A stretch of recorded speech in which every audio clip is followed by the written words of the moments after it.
Salut à tous, bienvenue dans la troisième partie du tutoriel sur le 4x4 et le 5x5 à l'aveugle, donc le Big Blind. Dans cette partie, on va finir en fait en théorie le tutoriel, j'espère, parce que j'étais censé faire centre et arrête, enfin tout dans une vidéo, mais quand je me suis rendu compte que la première vidéo faisait 28 minutes, je me suis dit que ça allait pas le faire pour vous et pour moi. Donc dans cette partie, normalement, on devrait voir au moins les wings et les midges, et si on peut, également les coins, avec notamment les histoires de parité. Alors, si vous connaissez la méthode M2, pour les midges, déjà ça va aller à toute vitesse. Alors pour les wings, ça va juste nécessiter 2-3 petits ajustements et une petite nouveauté, et puis ça va aller tout seul. Le buffer, il sera en bas à droite, même si vous le souhaitez, vous pouvez prendre en bas à gauche, même si ça vous oblige à symétriser les algorithmes, notamment quand vous devez envoyer à cet emplacement, à cet emplacement. Enfin, celui-ci et celui-ci si vous utilisez la gauche, mais de base c'est celui-ci. Donc ensuite, il va falloir regarder où va cette pièce. Cette pièce, elle va ici, très précisément ici.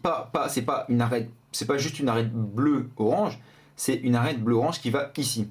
Parce que si, en fait, si on veut l'amener et la résoudre entièrement, on fait comme ça. Vous voyez ici, elle se résout comme ça.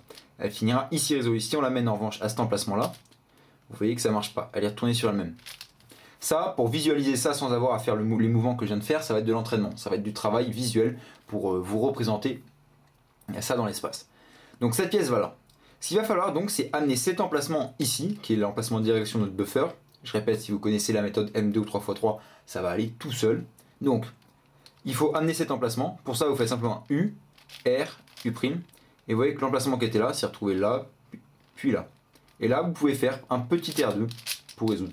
Et n'oubliez pas le D-setup. Maintenant, je me retrouve avec cette pièce. Cette pièce, elle va ici. Ça, encore une fois, c'est une question de travail. Parce que regardez, hop, hop, et là, comme ici c'est le jaune, ça va là. Donc pour ça, il va falloir réfléchir. Est-ce que je dois faire un U R2 ou est-ce que je dois faire une rotation et utiliser donc cette face comme ça. Ça encore une fois, ça va être du travail. C'est comment je peux amener cet emplacement ici seulement avec des rotations de face externe. C'est-à-dire ici ce serait comme ça. Si je fais comme ça, ça veut dire qu'il va falloir utiliser des mouvements de la face B. Tac, comme ceci. Et vous voyez que cette pièce est maintenant résolue. Maintenant je dis cette pièce elle va là. Et pour amener cet emplacement là, il va falloir utiliser la face B. Ça encore une fois c'est du travail visuel. Et vous voyez que cette pièce est maintenant résolue. Maintenant ce qu'on a c'est une verte orange qui va en l'occurrence ici.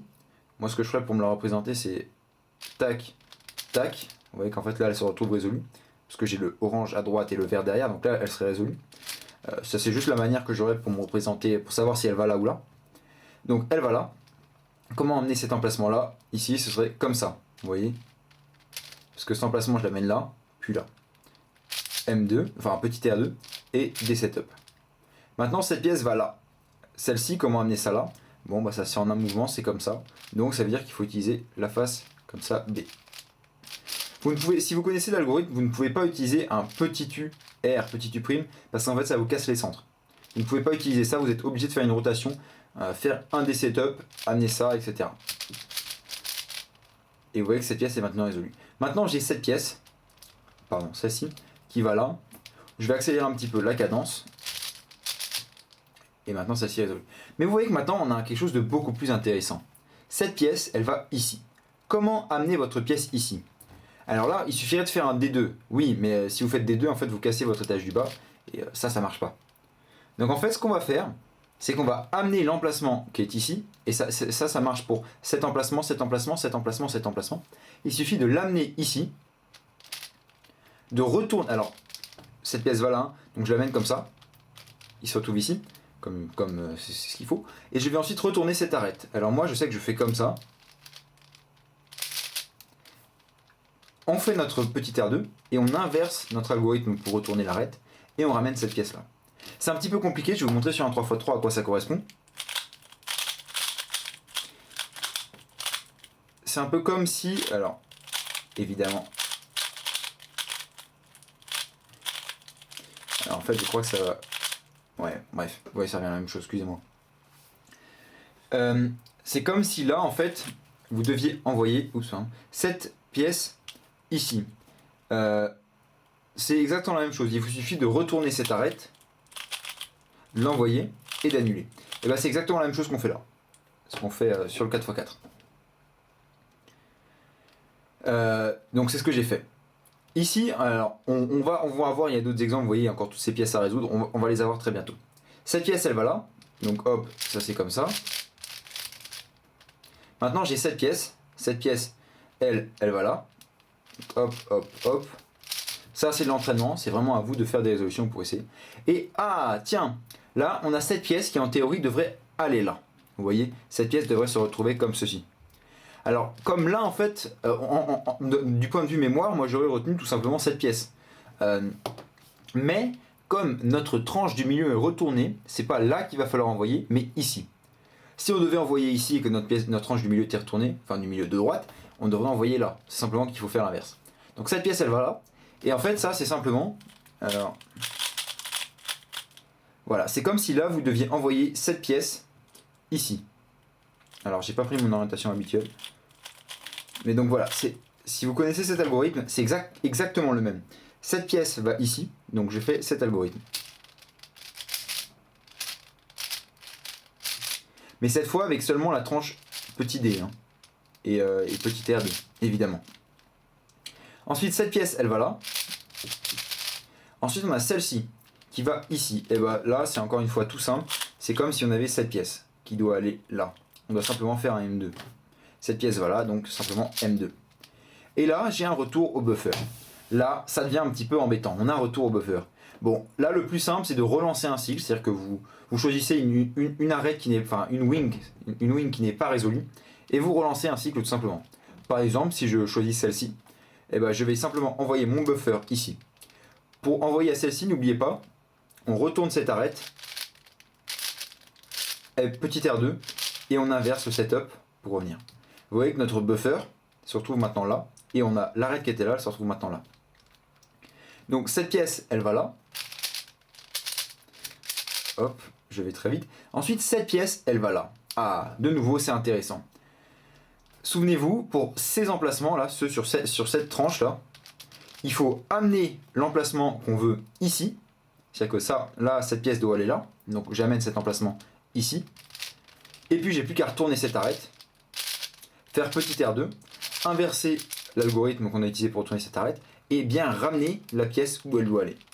Et maintenant j'ai de nouveau cette pièce qui va là, donc je l'envoie là. Avec, je retourne cette arête, petit R2, et je ramène cette arête. On est de nouveau retour au buffer. Bon là ce qu'on va faire, c'est qu'on va simplement envoyer ici. Notre buffer, on va le renvoyer là. Pour le relancer, en circulation. Tac, j'envoie là. Cette pièce, elle va là. Pour ça, c'est comme ça. C'est en gros U', L2, U. Ensuite, cette pièce, elle va là. Pour ça, il faut bien faire B, L2, B'. Petit R2, B, L2, B'. Cette pièce est bonne. Maintenant, celle-ci va là. Et on a encore un retour au buffer. Honnêtement, ça aurait été une résolution assez basse, parce que vous voyez qu'on a pas mal de retours au buffer. Donc là, il nous reste 3 pièces. On va simplement envoyer là, par exemple. C'est le plus simple. Et maintenant, cette pièce, elle va ici. Et bien, comme pour ces deux-là, même comme pour celle-là, j'amène cet emplacement ici, donc avec un petit L2. Je retourne cette arête, petit R2, et j'annule l'algorithme que j'ai utilisé pour retourner cette arête. Et je n'oublie pas de ramener cette pièce ici. Sinon, ça fausse tout. Cette pièce va maintenant là. Pour ça, c'est comme ça.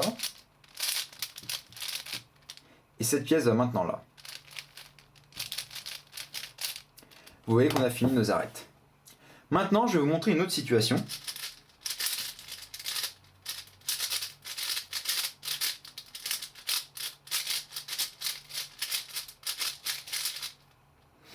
Alors, on va faire simple, hop. Imaginez que je veuille envoyer cette pièce ici. Très bien, je le fais. Hop, c'est bon. Ensuite, cette pièce, elle va là. Hop, c'est simple. Ensuite, cette pièce, elle va là. Hop, c'est simple. Et là, j'ai fini mes arêtes. Mais il y a ça qui s'est passé. Comment savoir? Ça, en fait, c'est simplement la parité. Comment savoir que, comme avec M2, comment savoir qu'on va avoir... Comment savoir qu'on va avoir la parité? Parce que c'est exactement ça qu'on a, vous voyez. Notre tranche du milieu et de droite, elles sont pareilles. Il y a simplement cette pièce qui est résolue, et celle-ci aussi. Alors là en plus on a des coins, là c'est un peu particulier, mais en gros voilà, si on ne regarde pas les coins, c'est la même chose. Et bien là tout simplement vous avez la parité.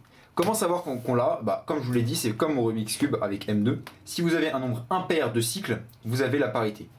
Donc il faut les compter pendant que vous les faites ou non.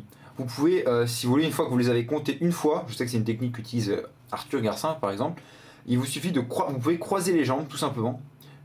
Et ça veut dire que vous vous rappelez que vous avez parité. Vous n'avez pas besoin de compter ou de vous dire j'ai parité, parce qu'en plus, il peut y avoir plusieurs types de parité. On verra ça avec les coins. Vous pouvez donc par exemple croiser les jambes pour vous rappeler qu'il y a parité. Et quand il y a parité, qu'est-ce qu'on fait? Eh ben on va faire M2, enfin petit R2, pour résoudre la tranche du milieu. Et ensuite on se retrouve avec un bête cycle, une simple parité, on doit échanger ces deux pièces. Alors soit vous apprenez un algorithme, je sais qu'il y en existe sur internet, je pense que je vous en mettrai un dans la description. Si je ne me trompe pas, alors les deux algorithmes, j'y pense, pour envoyer notre buffer ici ce sera l'algorithme A1, même si vous le connaissez normalement déjà, si vous faites M2, je vais le remettre quand même. Ici ce sera l'algorithme 2, et l'algorithme de parité, ce sera l'algorithme 3. Donc, pour échanger ces deux-là, moi ce que je fais, c'est que je fais un setup pour me ramener à ce cas. Ça, c'est extrêmement simple, il suffit de connaître l'algorithme, on peut échanger ces deux-là avec cet algorithme.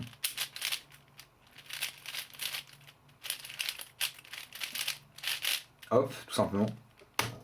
Et donc il faut simplement faire un setup pour se ramener à la situation que je viens de vous montrer. Moi mon setup c'est toujours exactement le même, c'est F', U', R. Et je sais que j'ai ma parité à faire ici pour échanger ceux-là. Je fais l'algorithme en question, donc qui sera dans la description. Et mon D-setup c'est toujours R', U, F. Rappelez-vous, enfin si vous voulez faire comme moi, F', U', R, R', U, F. Voilà. Tac, tac, tac. Parité, donc ici comme ça. Et des setups R', U, F. Donc retenez, si vous avez un nombre impair de cycles, enfin de petit R2 à faire, à la fin vous avez forcément la parité. Et si vous avez la parité, vous faites encore un petit R2, donc pour résoudre la tranche du milieu, et vous faites setup, parité, des setups. Donc je vous mettrai quand même un autre algorithme si je le trouve, parce que c'est pas sûr que je le trouve, pour effectuer ça. Mais sinon, la technique que j'utilise marche. Bon, en théorie, encore une fois, vous savez comment ça se passe M2 sur le Rubik's Cube. Maintenant, je vais vous montrer simplement rapidement un exemple de résolution pour les midges du 5x5. Sans parité d'ailleurs, j'aurais pu mettre la parité. Enfin, vous savez quoi, je vais la mettre.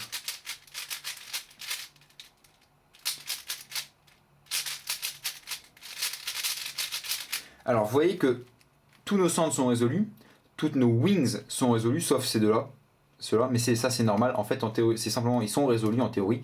Et on a deux coins à échanger, c'est pour provoquer la parité. Bon, on commence. Notre buffer, il est ici, il va là. Donc pour ça, souvenez-vous, c'est M, U2, M, U2.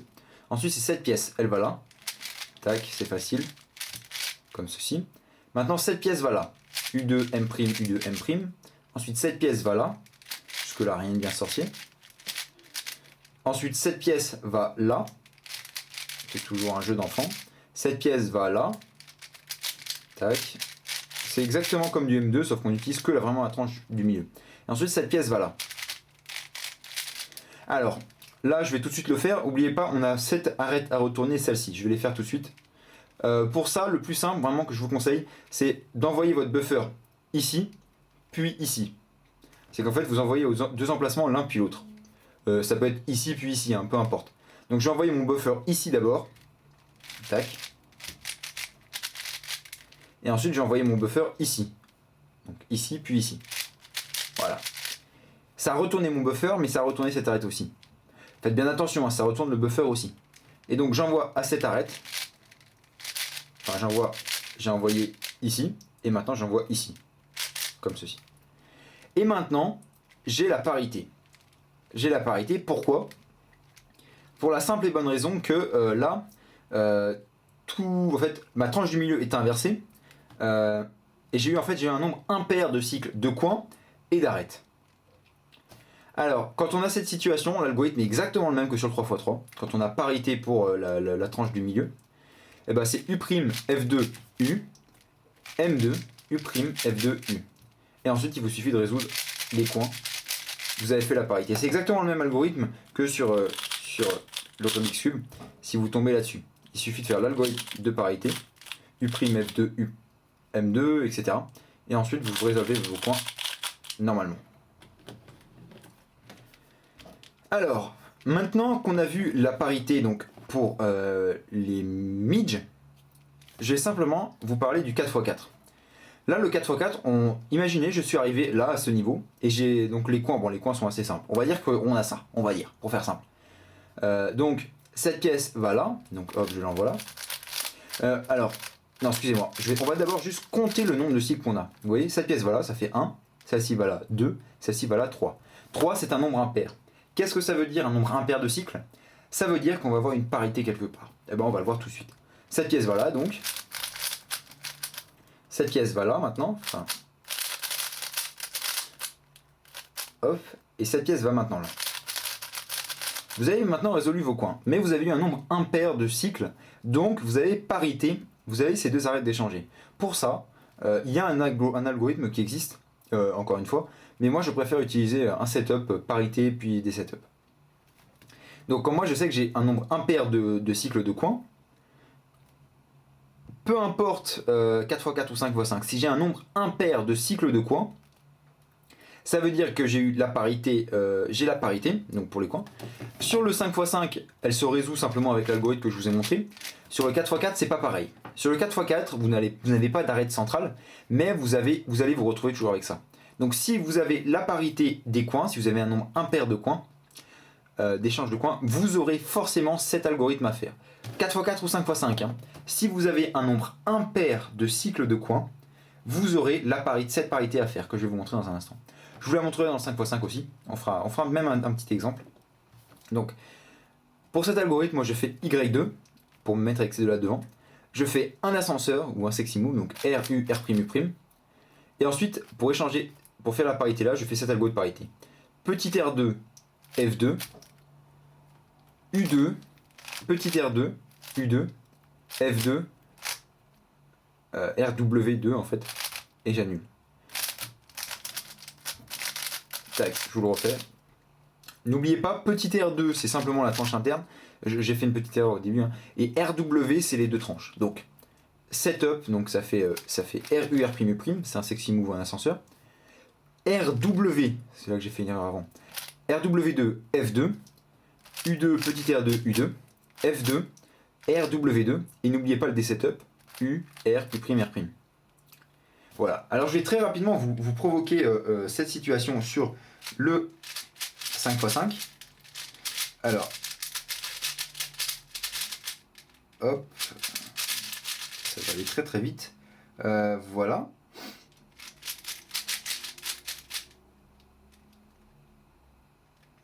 Alors, j'ai eu... Tac. Imaginez, vous finissez vos arêtes, vous avez fini de résoudre vos wings. Vos wings, là. Elles sont complètement résolues, c'est tout bon. Vous avez vos arêtes, admettons que vous ayez ça pour vos arêtes. Hop, j'envoie cette pièce ici. Ah, tout de suite, on remarque un nombre impair de cycles d'arêtes. Vous voyez que là, il n'y en avait qu'un seul. Donc, je vais avoir un nombre impair de cycles de coins. Donc, j'ai parité. Donc, il faut bien faire la parité. La parité, n'oubliez pas, c'est U', F2, U, M2, U', F2, U. Ça a échangé ces deux pièces. Donc là, je vais pouvoir résoudre mes coins normalement. Donc cette pièce va là. Je fais comme ça. Cette pièce va ensuite là. Et cette pièce va maintenant là. Comme vous avez fait bien la parité, vos midges sont résolus. Mais n'oubliez pas, vous avez la parité sur les wings ici. Et donc là, l'algorithme c'est exactement le même. Donc Y2, setup, donc sexy move, RU, R', l'algorithme c'est RW2, F2, U2, petit R2, U2, F2, petit RW2, pardon, et des setups, U, R, U', R'. U, R, U', R', oui. Voilà. C'était plus court comme partie, c'est passé plutôt vite. J'espère sincèrement que vous avez compris, j'ai peur que ce soit très très confus. N'hésitez pas à noter les points importants. Les points importants, c'est-à-dire, si vous avez un nombre impair de cycles de coins, notez ça sur une feuille, si vous avez un nombre impair de cycles de coins, vous avez la parité, vous savez, celle en Y2, setup, j'échange ces arêtes-là, petit R2, etc., cet algorithme-là. Et des setups, n'oubliez pas, U, R, U', R'. Ça, c'est si vous avez un nombre impair de cycles de coins. Au 4x4, vous pouvez avoir un nombre impair de cycles de coins, comme ça. Au 5x5, si vous avez un nombre impair de cycles de coins, vous avez forcément un nombre impair de cycles d'arêtes également. Et dans cette situation, il ne faut pas oublier de faire la parité. Si vous avez un nombre impair de cycles d'arêtes, de Midge, donc, sur le 5x5, il y a donc deux parités à faire. Celle en U', F2U, M2, etc. Et celle à la fin en Y2 et setup, parité des setups. Pour les wings, bien les wings, là on parle simplement de wings, n'oubliez pas, si vous avez un nombre impair de cycles de coins, vous faites un petit R2. D'ailleurs, je vais même vous le montrer sur 5x5, à quoi ça ressemble. C'est que, admettons que vous ayez un nombre, donc vous ayez ça comme cycle d'arêtes, de wings en 5x5. Vous envoyez votre arête là, hop. On a eu un seul cycle de wings, donc c'est impair, donc il y a parité. Et qu'est-ce qu'on fait pour la parité? Petit R2, setup, F', U', R. Une rotation, l'algorithme de parité. On revient, donc c'est un Y, et donc pour revenir c'est un Y', R', U, F. Voilà. J'espère, si j'y pense, que je mettrai ces quelques petites règles dans la description. N'hésitez pas à les noter et à vous les répéter tant que vous n'y arrivez pas, vous n'y pensez pas à chaque fois, vraiment naturellement. Ça va faire partie de votre résolution. Répétez-le, sans cesse. Il est très probable que je fasse des exemples de résolution selon vos retours. C'est-à-dire que si vous me dites que certains points ne sont pas assez clairs, malgré que vous ayez revu potentiellement la vidéo plusieurs fois, n'hésitez pas à la revoir plusieurs fois. Peut-être que j'ai dit quelque chose au début de la vidéo, vous ne l'avez pas compris, mais avec les éléments que j'apporte dans la suite de la vidéo, vous pouvez comprendre ce que j'ai dit avant. Peut-être que c'est ça, et si c'est le cas, regardez bien plusieurs fois la vidéo. Parce que ça va vraiment vous aider à comprendre plus clairement tous les points. Parce que sans cesse, à chaque fois que vous la regardez, vous comprenez plus de choses.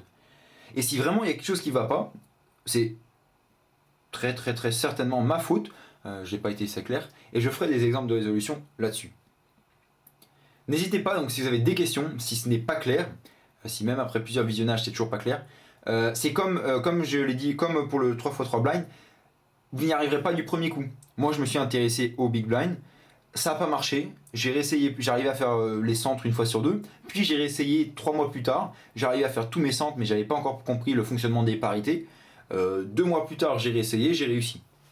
C'est vraiment, si ça marche pas maintenant, c'est pas grave, c'est normal, c'est même au contraire plutôt rassurant. Si vous y arrivez du premier coup tout nickel, bon, c'est super encourageant. Mais si vous n'y arrivez pas, c'est normal, c'est tout à fait normal. N'hésitez pas, si vous n'y arrivez pas, à prendre votre temps, revoir mes vidéos éventuellement, voir éventuellement aussi les vidéos de Titi au Cube. Une autre chaîne avec il a un tutoriel de U2 et R2 au 4 bind, il me semble. N'hésitez pas à revoir ma vidéo, sa vidéo. Et à force, ça va forcément venir. Ça prendra peut-être quelques mois, mais bon, c'est une discipline très difficile et ça vient pas en claquant des doigts. Donc je répète, si vous avez la moindre question, si ce n'est pas clair, dites-le. J'ai besoin de vos retours, c'est très important pour moi. Si vous avez réussi, si vous êtes mis au 4 blind et vous avez réussi, super, dites-le moi, vraiment n'hésitez pas, ça me ferait super chaud au cœur d'apprendre que des personnes ont réussi grâce à moi. Si le côté logique que j'ai apporté au 4 blind, c'est que j'ai pas cherché vraiment à vous apprendre bêtement des algorithmes, j'ai essayé de vous faire comprendre comment ça se passait. Si ça vous a plu aussi, n'hésitez pas à me le dire, c'est très important, comme ça moi aussi je comprends la pédagogie et comment mieux expliquer à l'avenir. J'ai fini de parler, parce que je m'étire, je m'étale, pardon. Je vous remercie d'avoir regardé, d'autant plus si vous êtes encore là, et on se dit à très bientôt pour plein de nouvelles vidéos. Salut!